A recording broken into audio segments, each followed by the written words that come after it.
I just listened to Quentin Tarantino's on a podcasting tour because he's got a new book. He wrote a novel out of the Once Upon a Time in Hollywood characters, and I just started listening to it. It's fantastic.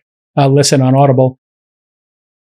And Brian Koppelman from The Moment interviewed Quentin. I listened to it yesterday on my bike ride, and he was just talking about how he just never gave up, and he had written True Romance, and then he wrote what was the other one he wrote at that time? Natural Born Killers. Natural Born Killers, yeah.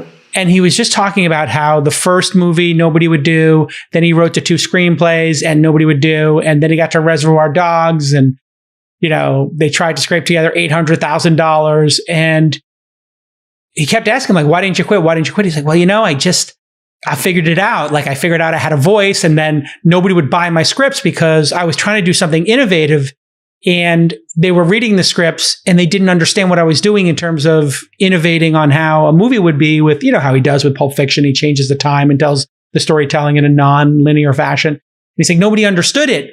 But every time I read it, I realized I had a voice. It was my voice. It was getting better and better. And then people, I sold those movies, and then he kept building them. And it was very inspiring to think about that take of, like, he just didn't give up, and he just totally looked at Quentin, the work, and he found his own value in his own work, improving, even without the external, It's a fantastic story. It's like one of those classic, Hollywood or entrepreneur stories. He's working at a video store for years, and he would he was making his own movie, and he would film on the weekends, and then he made a few $100s every week basically, and then he would rent the equipment on a Friday, because then they would only charge him for one day because it was the weekend, so he could basically record the entire weekend. And so he'd go off and record, and then he'd have to go back to work, and he started making this movie, one weekend at a time for like 2 or 3 years. And then he finally he didn't even have the money to get the film developed. So finally, after 3 years, he gets the film developed, and he's like, unfortunately, it sucked. It wasn't what he was expecting. But during that time, he wrote True Romance, which then got bought. He sold that screenplay. That gave him a little bit of money. Then he wrote Reservoir Dogs, and then he met Lawrence Bender, and Bender went out, read the script, and was like, "Holy shit, this is amazing."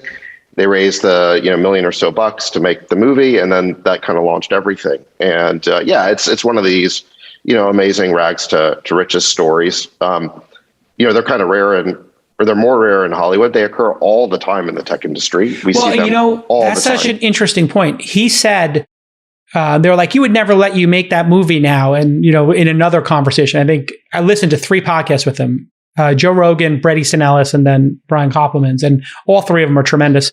But I think in the Bret Easton Ellis, in the Joe Rogan one, he's like, oh, they would never let you make that movie. And he was like, bullshit. You can just make it. I just made it.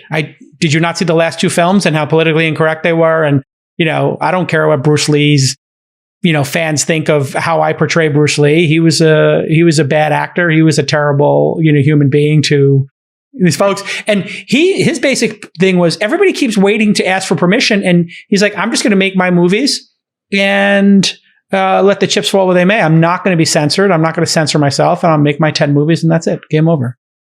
I'm going to tell a Rags to Riches story. I want to tell this poker story. Can I give one last thought on Tarantino? And then you tell your story. Tarantino's success with Reservoir Dogs, I think it came out in 1991. That really inspired me to want to make movies, because I saw that somebody could make a movie outside the system for so little money. And that's why I made Think for Smoking. Yeah. And we have another independent movie coming out next year about Salvador Dali, which finally got made after about 15 years. So he's inspired a lot of people, and he shows what can be done.